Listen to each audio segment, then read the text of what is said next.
Pemirsa, tahun ujian. Begitu Presiden Jokowi menyebut 2023 yang dihantui ancaman resesi. Lalu apa strategi Presiden Jokowi menghadapi badai ekonomi?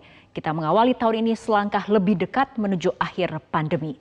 Harapan Presiden Jokowi, pelonggaran kegiatan masyarakat mempercepat pemulihan ekonomi.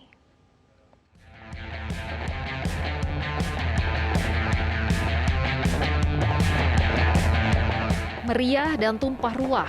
Itulah potret sukacita masyarakat pada malam pergantian tahun akhir pekan lalu. Kegembiraan masyarakat seakan tak terbendung lagi. Mengawali tahun ini, kita makin mendekati akhir pandemi. Pemerintah memang belum mengubah status pandemi menjadi endemi. Namun, PPKM telah dicabut, sehingga masyarakat dapat kembali berkegiatan dengan leluasa.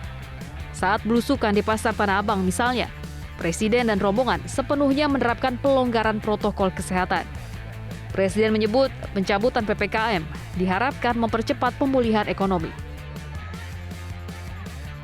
Tidak hanya Pasar Tanah Abang saja, tapi juga Pasar 16 Ilir di Palembang, Pasar Terong di Makassar, Pasar Beringharjo di Jogja, Pasar Turi di Surabaya, Pasar Johar di Semarang, Pasar Baru di Bandung, Pasar Gede Bage di Bandung, semuanya kita harapkan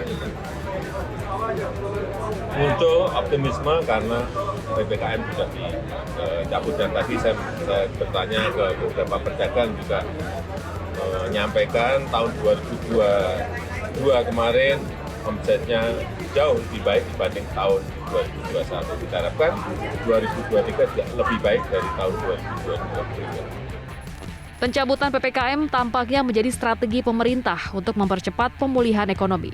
Berulang kali Presiden menyebut 2023 sebagai tahun yang sulit secara ekonomi. Resesi global menghantui. Dikhawatirkan pertumbuhan ekonomi terpangkas kembali. Kalau kita bisa melewati turbulensi kemarin di 2022, kita harapkan nanti tahun 2023 ini tahun ujian, kalau bisa lewati, insya Allah di 2024 akan lebih mudah bagi pertumbuhan ekonomi kita. Dan saya optimis di 2022 pertumbuhan ekonomi kita di atas 5%. Kita harapkan, kita berdoa juga di tahun 2023 ini bisa di atas 5% lagi. Saat membuka perdagangan Bursa Efek Indonesia tahun 2023, Presiden juga menyampaikan optimisme peningkatan pasar modal. Apalagi tahun lalu, pasar modal Indonesia mampu naik 4,1% saat bursa di negara lain anjlok. Kalau kita lihat bursa kita, pasar modal kita juga patut bersyukur bahwa indeks di tahun 2022 itu mengalami kenaikan 4,1%. Dibandingkan bursa-bursa di negara-negara lain yang mengalami penurunan yang sangat tajam. Kemudian market cap, kapitalisasi pasar juga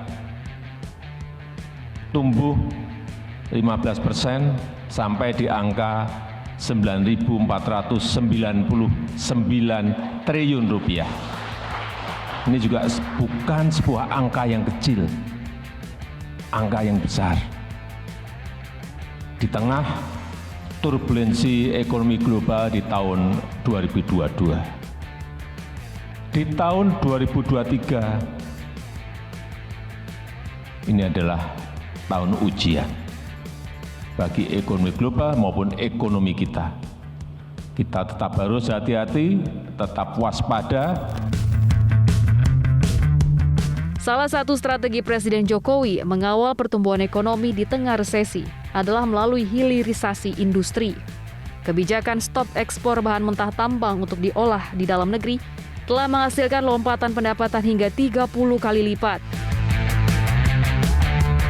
Mulai Juni 2023, pemerintah akan memberlakukan pelarangan ekspor biji boksit dan mendorong industri pengolahan dan pemurnian boksit di dalam negeri.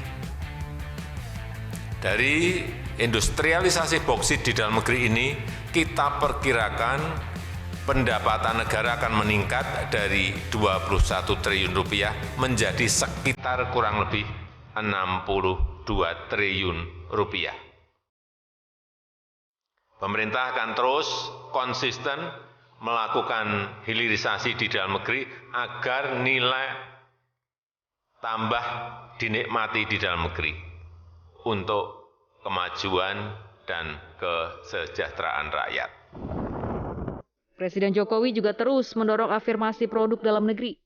Selain untuk menghemat devisa, belanja negara juga akan menggerakkan perekonomian masyarakat. Yang berkaitan dengan strategi besar di tengah situasi ekonomi dunia yang sedang bergejolak, saya ingin mengingatkan kembali yang berkaitan dengan konsumsi, peningkatan konsumsi, terutama yang berkaitan dengan belanja-belanja dari pemerintah, belanja APBN, belanja APBD, belanja BUMN, harus diikuti, dikontrol, agar bisa menaikkan konsumsi masyarakat, sehingga yang namanya pembelian produk-produk dalam negeri itu wajib. Tidak bisa ditawar lagi. Presiden Jokowi juga terus memantau pergerakan inflasi. Jokowi pernah menyebut inflasi sebagai momok semua negara di dunia. Pengendalian inflasi dilakukan dengan melibatkan kepala daerah.